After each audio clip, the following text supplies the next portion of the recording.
Good afternoon everybody, I'm Aphrodite Pandemos. Welcome back to another video. In today's video I'm going to do an in-depth video of Greek god Eros and how I personally see him and what my UPGs are with him. And I'm not expecting anyone to kind of agree with my beliefs, end of the day, you know, it's just my own personal view of him, my UPGs. And if people do share them, fair enough. If they don't, fair enough. You know, my beliefs are not really here to kind of please anyone. They're just here for my own personal benefit and what suits me in working with Eros. And as you know, I do use the term work for worship. And to how it works and feels for me. So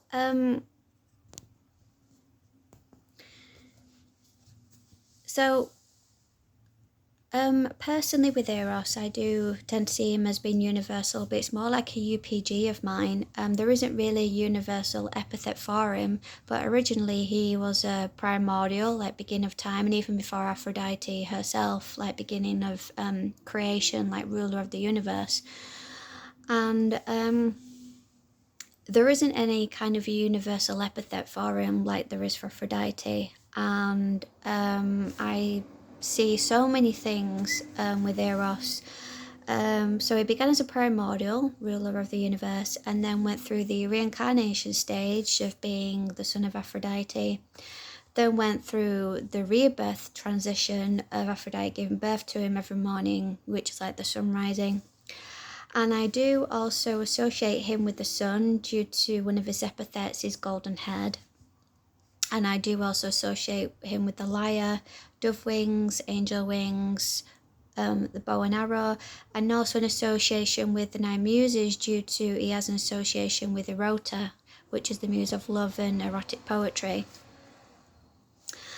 And many Hellenic polytheists who have the star sign of Libra, they do tend to see deities as being universal. Many people in the Hellenic polytheist community do tend to see deities as being universal, but they don't tend to mention it because of the stick that they get from others, which I find really unfair. Because not everyone wants to work with every single deity. They will have that one made deity that kind of connects to them more than any other deity does, so they begin to see them as like the creation of everything. And you know, I have a really good best friend of mine. He's very strict and very hardcore in the Hellenic polytheism community. And, you know, we do tend to have different beliefs, and I'm not afraid to get my beliefs across, and he's not afraid to get his beliefs across. But when you compare mine to his, you would see that his is a lot more strict than mine. But it hasn't ruined our friendship or anything, which you can let beliefs kind of tear you apart, sort of thing. You know, you have to have an understanding, be respectful of each other. So Eros and Aphrodite were worked with in ancient Greece, hence why from the universal side of things, I do see them kind of ruling alongside each other. Eros is a lot more than just to do with sex. He's also the love of friendship, family, close friends, and also ruler of the universe. And what I like about the way my belief has fallen with him is that it's not taking away the fact that he is originally a primordial. And so I do feel that it's bringing everything about him together, which makes him, to me, a lot more understanding about him, because everything about him, the way I've done my belief with him, is kind of gone from the beginning to what he originally was, and then following that myth as being the son of Aphrodite, mainly because I'm a mother myself. I'm only sort of a mythic literist. I'm not a mythic literist where women have been villainized and men have been villainized and this is this, and when there's a huge lot of chaos, that's when I'm not a mythic literist. That's where I really take it all with a pinch of salt, really, because I know that in real life it's going to be nothing like it. But I'm only a mythic literist where relationships and their birth and stuff are concerned, and that's it. And it doesn't make me feel any less of a Hellenic polytheist just because I see Eros as a universal deity, or even Aphrodite is a universal deity. And I don't allow people to make me feel any less than a Hellenic polytheist. And when you look into Hellenic polytheism, there isn't a right or wrong way of doing it. And also, my path of Hellenic polytheism isn't strict. It's kind of very open and very kind of laid back. So, from a historical fact, I'm going to move on to Aphrodite.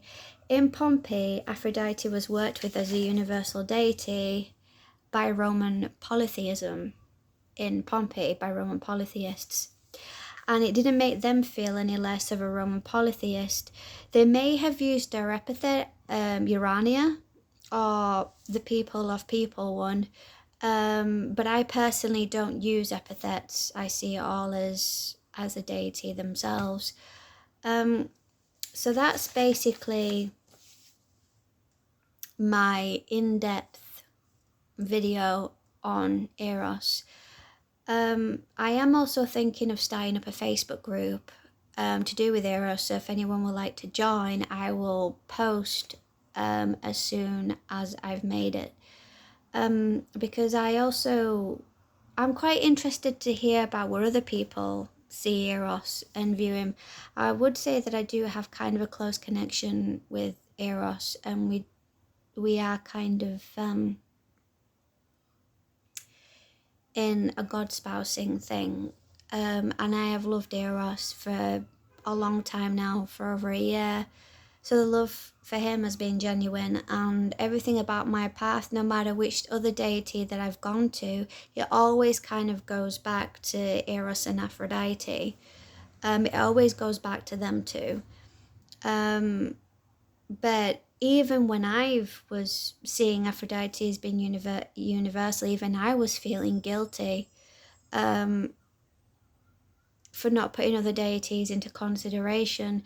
I think it's because in Hellenic polytheism, other people say you're expected to, when you can do what you want in Hellenic polytheism. You're not really expected to do anything. You know, if you don't feel that you need to, then that's your path in doing it.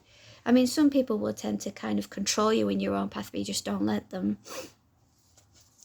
But yes, I do say that I do tend to have a connection with Eros. I have loved him for a long time now, a really long time. And yeah, just so you know that when I say many Hellenic polytheists who are Libras do tend to see deities as being universal, it's not because that they're a Libra, but they would be Libras, if that makes sense. It's not because that they are, but they would be Libras. And also, I've known people that seen, like, for example, Zeus as like a universal deity, as their creator of all. I mean, like I've said, a lot of people don't tend to speak about it because of the stick that they get from others, and I really find it remotely unfair. But so if you do tend to see Eros as being universal, or even Aphrodite, do comment in the video below, because it'd be nice to speak to people who tend to share the same views as me. This is why I don't just put it down as strictly my thing, you know, in two brackets either side as my thing, because, you know, someone out there may share the same views as me. So I don't always put it down as my thing. Like some would say, oh, this is definitely your thing. It's like, well, it may not be. You know, I don't like to assume that it is. So I hope this video gives you an understanding to how I personally view Eros, what my UPGs are with him, and other things. And yes, with me seeing him as a connection to the sun, I will associate sunflowers with him. I also associate dolphins with him, swans, doves, gold, glitter, roses.